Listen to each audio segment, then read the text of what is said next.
Hey, welcome to 23 Degrees Sideways Coyote, not in the Highlands today. We are obviously doing the hotel thing because the errands got extensive and multiple day length. We had to, for various reasons of maintenance with the truck, so we have a Pathfinder. It's a 93 Pathfinder, and it's basically dead. Where I'm at, I don't have a mechanic who's going to actually do the Nissan thing. It's worth fixing, but there are some problems, and the transmission is toast. The transmission is just burned out, and it's a 93, so it's not like I'm going to get a rebuild.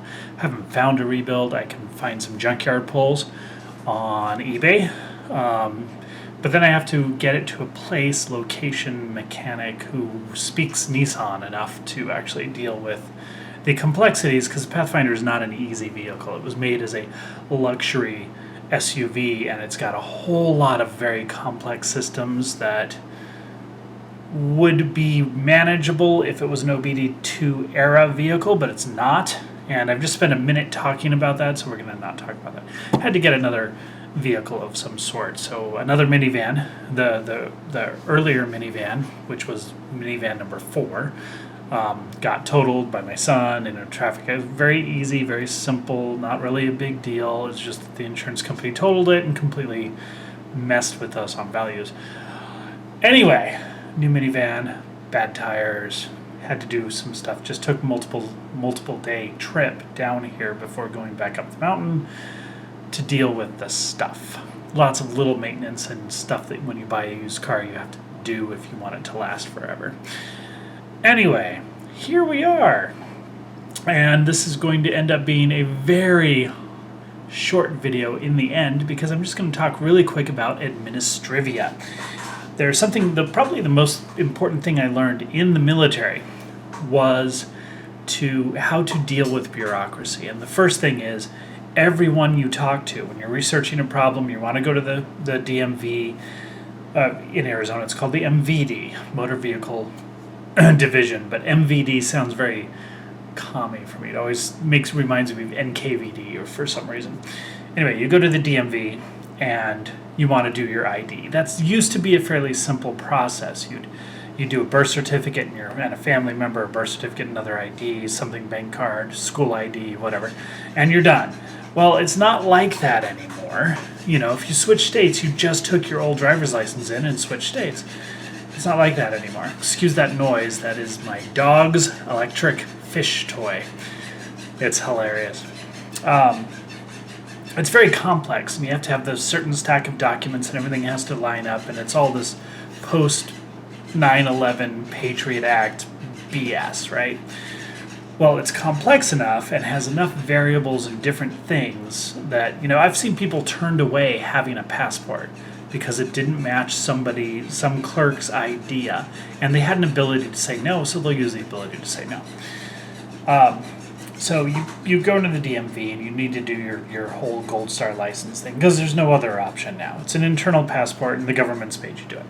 So you call them up, you get the stack of documents, you say, is this going to be okay? And they're like, yes, okay. And you go in there, and the clerk says, no, I don't like you. No. So, Hanlon's razor. Hanlon's razor is this thing that never attribute to malice what can be explained through stupidity. Well, Hanlon's razor is exactly and precisely wrong in bureaucratic environments when you're dealing with lower-level employees or mid-level supervisors. These are people for whom the idea of having that little bit of power over you to say no, that actual internal malice, is very valuable. Okay? It's not because they're evil people. It's because they're hurt, scared, damaged people. Okay? This is what they get. And these are the types of jobs they gravitate to because the job security isn't based on performance so much, right? And so they're not someone you want as a car salesman. You don't want a car salesman whose goal is to exert control over other people, and by saying no, so that he can feel like he has control over his life and his universe. It's a damaged situation, but this is how it works. Malice is actually what rules bureaucracy. So I learned this in the military. When you talk to someone, you get their name, you get their position, you get a callback number, some contact information. You take notes, okay? If legally possible, you record the conversation just every time. This is anytime you're dealing with bureaucracy, maximum amount of information possible. At the very minimum, name, time of call, date of call, notes on what was said. Then, when you go into the office, you get to the clerk. You want the name of the clerk, the time and place where you are, write it down, get the notes, have him explain that he's not accepting what his coworker said, okay? And then ask for a supervisor. Do it politely, do it nicely. Don't be mean, don't be threatening, don't get irate, don't make yourself above him, okay? That's not what you want.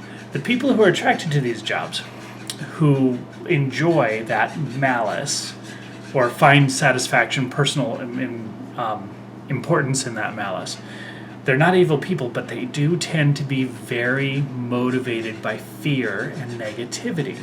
So what you want to do is nicely insist on seeing the supervisor. If they will not allow you to see the supervisor, then you go find someone else and get to a supervisor. Don't jump the chain. All right, this is a military term, chain of command. Don't jump the chain. You want to talk to the supervisor. You don't go over the supervisor's head, because then you're threatening the supervisor inadvertently, and they have more power to kick back on you.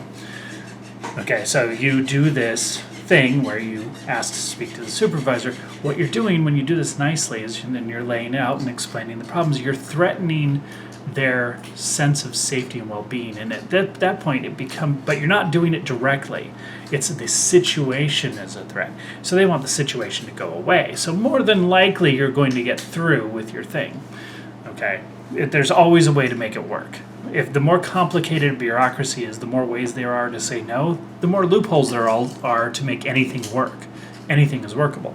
Now, of course, if the supervisor gets stupid, irate, evil, malicious, and you've got your notes, you've got your names, you got your numbers, and you've got all of your little ducks in a row, then you go to a senator, right? You go to your representative, you go to the governor of the state, whatever, and you go all the way to the top and you go nuclear. And that works. It works really well if you have the situation set up. Okay. This petty bureaucratic malice is a self-serving thing, and you can work with that self-serving, self-preservation idea very easily. All right? And this totally has nothing to do with enlightenment, but it does have to do with how to manage people in bureaucratic environments. This is just how bureaucracies work. So this is the thing I learned in the military, is always take the notes, always get the names, always get the situation, always write down what was said, always say it back, okay? Before you do that, say, you're saying that this is okay, all right, take the notes and everything. And then you'll have the notes. And then if they get called on it, you can say, I said it back to you, I asked you this is in the notes, and, it's very hard for them to run around and do he said, she said, your story versus my story. If you have notes and you say, hey, I asked you, I read it back to you and I asked you and you said yes, they tend to not do well with supervisors who have any actual awareness. And that's actually pretty common. You don't get to be a higher level supervisor without some awareness beyond that petty clerk. And I don't mean petty in a bad sense. I mean petty as in a lower level clerk, sinecure type of job. So that's the thing to look at with that, is always take your notes, never jump the chain, go up the chain slowly, do it step by step, never get mad, never get demanding, okay? Be firm, but be nice. And don't make stuff up, exaggerate, take the notes, do it simply step by step. Sometimes you're in the wrong. Okay, not necessarily wrong, but sometimes the bureaucratic rules and situations are such that you are in an untenable position and you're going to just have to bring a different piece of paper. That's just the way it works sometimes, right? But insofar as you've got everything together, you have a better chance of getting through these things. And I've had to deal with this on the military sense all the way to the level of people refusing to accept that there were any flights available to get me to a duty station on another continent from leave, despite the fact that I could give you the time and date of the aircraft that do the weekly rotation. I mean, just, so you go to the chief, E7, senior enlisted. You say, Chief, I need to get there. This is my orders. I'm in your hands right now. I am on duty in your office, and this is the plane that's taking off. Can you get me on it? They can, Don't blame the clerk. Don't blame. Just get it done. Your goal is to get out of there successfully, not to hurt another person. And that's all I've got for you. This is your lesson in military and civilian bureaucracy. Stay sideways.